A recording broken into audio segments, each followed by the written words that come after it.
샬롬. 사랑하는 이곳이 교회 성도님들, 지난 한 주간도 평안하게 잘 지내셨죠? 오늘 이곳이 교회는 하나님 앞에 추수감사절 예배로 드리고 있습니다. 지난 한 해 동안 우리와 함께 하여 주시고 우리를 지키시고 보호하시는 은혜 가운데 살아왔음을 고백하며 감사를 드리는 예배가 될 수 있기를 간절히 소망합니다. 사실 2022년 한 해는 참 많은 혼란과 고통과 아픔과 사건들이 가득했습니다. 세계 곳곳에서 전쟁과 테러가 있었고 군부 독재로 인해 탄압과 억압 속에 힘겨워하는 이들도 있습니다. 여전히 아프리카와 아시아 대륙에서는 극빈자에게 기아와 질병이 끊어지지 않고 있습니다. 뿐만 아니라 전 세계적으로 코로나가 기승을 부려 많은 인명은 물론이고 경제적인 부분까지 심각한 상황을 야기하고 있습니다. 얼마 전 이태원 참사 역시 모든 국민들의 마음을 어렵고 아프게 만들고 있죠. 이처럼 참 어려운 시간들을 힘겹게 버텨오신 사랑하는 이곳이 교회 성도들과 주의 자녀들에게 잘 버티셨습니다. 잘 견뎌 오셨습니다. 라고 말씀을 드리고 싶습니다. 이 혼란과 고통스러운 환경 가운데에도 우리들은 하나님의 은혜로 좌절하거나 실패하거나 낭망하지 않고 살아올 수 있었던 것 같습니다. 아무리 어려운 상황이 우리를 위협할지라도 주께서 우리 곁에 계심으로 우리들은 모든 상황을 견뎌내고 이길 힘을 얻을 수 있었습니다. 우리를 끝까지 지키시고 보호해 주시는 하나님의 은혜입니다. 오늘 이곳이 교회에 하나님께서 허락하신 본문은 마태복음 6장 25에서 33절까지의 말씀입니다. 주께서 주신 말씀을 듣는 가운데 우리의 심령이 주의 놀라우신 사랑으로 충만해지고 그 은혜로 풍요로워지는 경험이 사랑하는 성도들 가운데 임하기를 간절히 기도합니다. 마태복음은 신약 성경의 첫 번째 자리를 차지하고 있는 복음서입니다. 이 마태복음의 첫 장에서 예수 그리스도의 계보를 언급하고 있습니다. 마태는 예수의 계보를 거슬러 올라가는 과정을 통해서 그가 다윗의 후손이며 믿음의 조상인 아브라함의 후손이라는 점을 강조하는데요. 이는 곧 예수께서 왕의 족보를 따라 이 땅에 오셨다는 것을 말하는 것입니다. 또한 마태는 예수께서 유대인의 왕으로 세상에 오셨다는 것을 분명하게 말하고 그분이 하나님의 아들이며 곧 만왕의 왕이 됨을 강조하고 있습니다. 이를 통해서 유대인의 왕이며 만왕의 왕이신 예수께서 수천 년 전에 약속된 예언을 쫓아 마침내 세상에 오신 메시아, 곧 유대인들이 오랫동안 고대하고 기다리던 그들의 구원자라고 말해주고 있는 것입니다. 이처럼 마태복음은 예수 그리스도의 메시아 되심을 핵심 내용으로 하고 있기 때문에 마태복음의 주요 내용은 예수님의 생애와 행적을 따라 기록되고 있는 것을 볼 수 있습니다.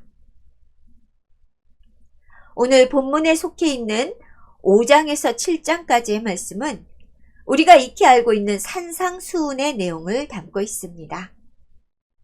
그 중에서 우리가 살펴볼 본문인 6장 25절에서 33절의 내용은 재물에 대한 권면으로 이루어져 있습니다.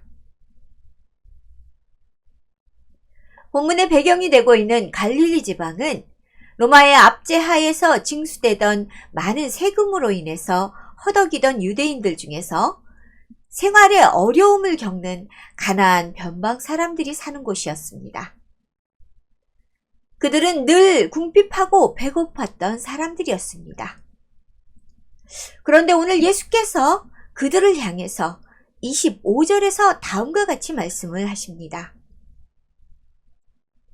그러므로 내가 너희에게 이르노니 목숨을 위하여 무엇을 먹을까? 무엇을 마실까? 몸을 위하여 무엇을 입을까 염려하지 말라. 목숨이 음식보다 중하지 아니하며 몸이 의복보다 중하지 아니하냐. 이 말씀은 그들이 살아가는 상황에 너무도 동떨어진 말씀처럼 보입니다. 왜냐하면 그들은 하루 한 끼를 먹는 문제로 고민하고 힘겨워하던 이들이었으니까요. 그들은 아마도 예수의 이 말씀에 반문해서 우리들이 얼마나 힘겹고 살고 있는데 무엇을 먹을까 무엇을 입을까에 대해 염려를 하지 말라고요? 우리가 처한 현실을 알고는 계신 겁니까? 라고 했을지도 모르겠습니다. 예수께서 정말 그들의 상황을 모르신 채 이 말씀을 하셨던 걸까요? 과연 이 말씀을 통해 예수께서 그들에게 무엇을 가르치고자 하셨던 것일까요? 예수께서 이 말씀을 하셨던 이유를 우리는 성경을 통해 살펴보며 염려가 가져오는 문제점을 짚어보고자 합니다. 첫 번째로, 염려는 육체적인 문제를 넘어서 영적인 문제라고 할 수 있습니다. 우리가 무엇을 먹을까, 무엇을 입을까라는 문제를 두고 고민하는 그때에 우리들에게 영적인 문제가 생겨난다는 말씀입니다. 우리의 목숨이 음식보다 중요하다는 사실을 우리는 잘 압니다. 그러나 이것이 염려를 하지 말아야 한다는 것과 무슨 관련이 있는지에 대해서는 이해하기가 쉽지 않습니다. 이 말씀을 이해하기 위해서 우리는 본문의 맥락을 살펴보아야 합니다. 본문 앞절에서 예수는 보물을 하늘에 쌓아두어야 한다고 말씀을 하십니다. 또 한 사람이 두 주인을 섬길 수 없는 것처럼 재물과 하나님을 겸하여 섬길 수도 없다라는 말씀을 하시며 재물보다 하나님을 우선적으로 생각하고 섬겨야 한다고 말씀을 하십니다. 그리고 이어지는 본문 26절에서 음식이나 옷보다 중요한 것이 목숨이라고 말을 이어가고 계시는 것입니다. 재물보다 하나님을 중요하게 생각하는 우리들이 그분께서 주신 생명보다 음식이나 옷을 중요하게 여기는 것은 잘못된 것이라는 말이죠. 무엇보다 귀중한 생명과 몸을 허락하신 하나님께서 그 주신 생명을 유지하기 위해서 필요한 것들을 우리에게 당연하게 주시지 않는가라는 말을 하는 것입니다. 본문은 들의 새와 꽃들조차 하나님의 은혜 가운데 아름답게 피어나고 생명을 유지하는데 하나님께서 사람들에게 부여하신 귀중한 생명과 몸을 지키게 하기 위해 그 생명보다 중요하지 않은 세상의 물질을 허락하시는 것이 너무도 당연하다라고 말을 해주고 있는 것입니다. 그러니 사랑하는 주의 백성들은 하나님을 믿고 기대하셔야 합니다. 우리들이 자신의 몸과 생명을 위해 염려한다는 것은 곧 하나님께 대한 믿음이 부족한 것을 드러내는 것이기 때문입니다. 하나님의 지키시고 보호하신 은혜에 대한 우리들의 신뢰와 믿음의 부족함이 곧 염려라는 문제에 연결되어 드러나고 있는 것이기 때문입니다. 우리가 생명과 몸을 위해 염려를 한다는 말은 천지 만물을 사람들을 위해 창조하시고 영원한 생명까지 허락하신 하나님께서 그 생명과 몸을 유지할 수 있도록 당연하게 채워주신다는 신뢰와 믿음을 잃어버렸다는 말이니까요.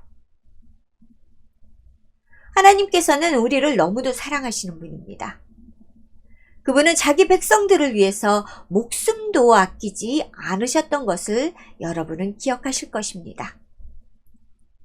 비록 어려운 환경에 처했을지라도 우리가 믿음으로 주께 구한다면 하나님께서 우리에게 필요한 것들을 아끼지 않고 채워주신다는 믿음을 가지시기 바랍니다. 두 번째로, 염려는 우리의 진정한 자유를 제한하는 결과를 가져오게 됩니다. 27절은 이렇게 말을 합니다. 너희 중에 누가 염려함으로 그 키를 한 자라도 더할 수 있겠느냐?